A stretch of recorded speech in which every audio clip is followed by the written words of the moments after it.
How did the fall of Rome shape the rise of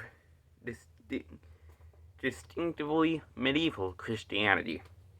Many people see the fall of Rome as a great catastrophe, which led to the Dark Ages, but it was not only an end, but also a beginning, as the Church stepped into the role of the former Roman Empire. The collapse of the Roman Empire transformed the Church's theology and structure.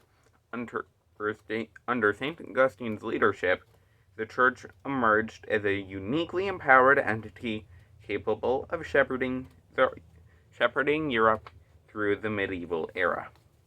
So first, it led to the shaping of Augustinian theology, which would play an important role in shaping the medieval church.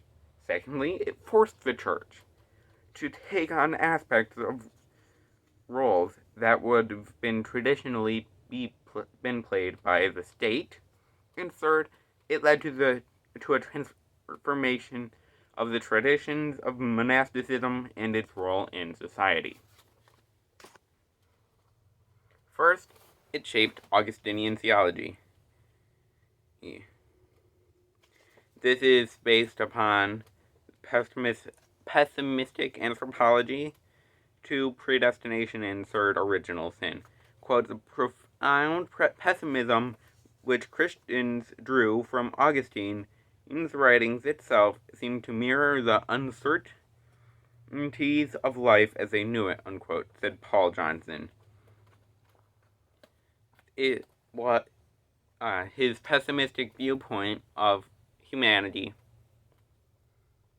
was inspired by the theologies of the time and counteracting heresies and such.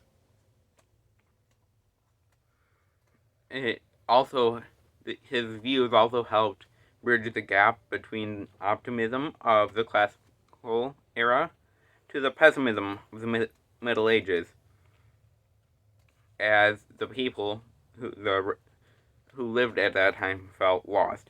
He also spread the idea of predestination. Secondly, the church began to take on the role of the state. They began to persecute and punish heretics instead of just discharging them from communion, as had been the case. The cathedral emerged as a center of society as the government powers disappeared.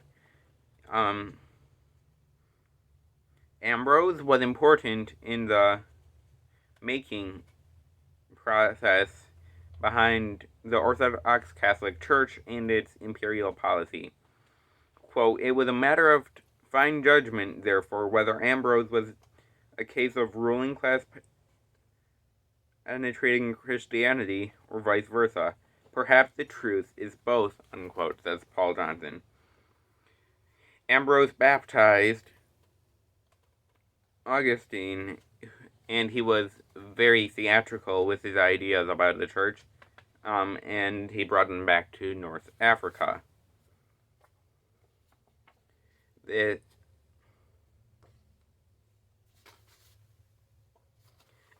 He also helped change the orthodoxy, the approach to orthodoxy, of orthodoxy to divergence, too.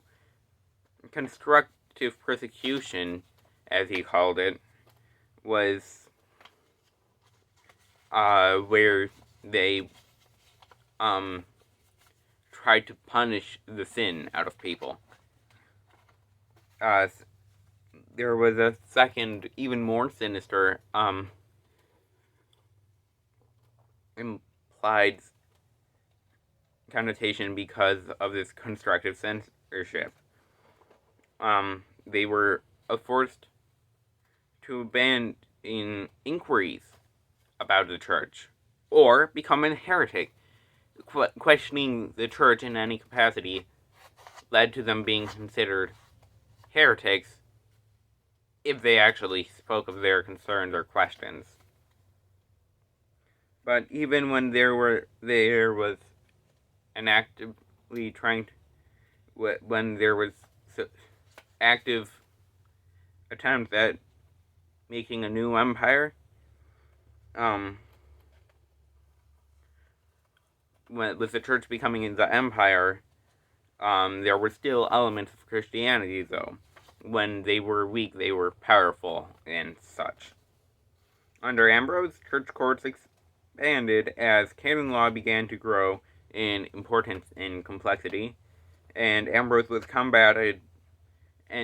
combated Arians with his theatrical services, and this was partly with relics.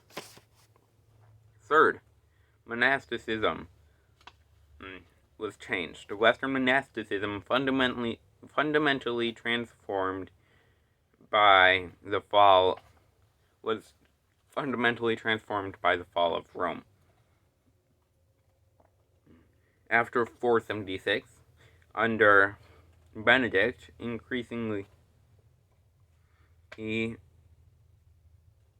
became increasingly more popular and more than just a religious practice. Manichaeism, which is the idea of good and evil struggling in the universe, the struggle between the two, and monasticism also conflicted. Quote, "It is unlikely that the Manichaeism ascetical movement, which preceded the emergence of Christian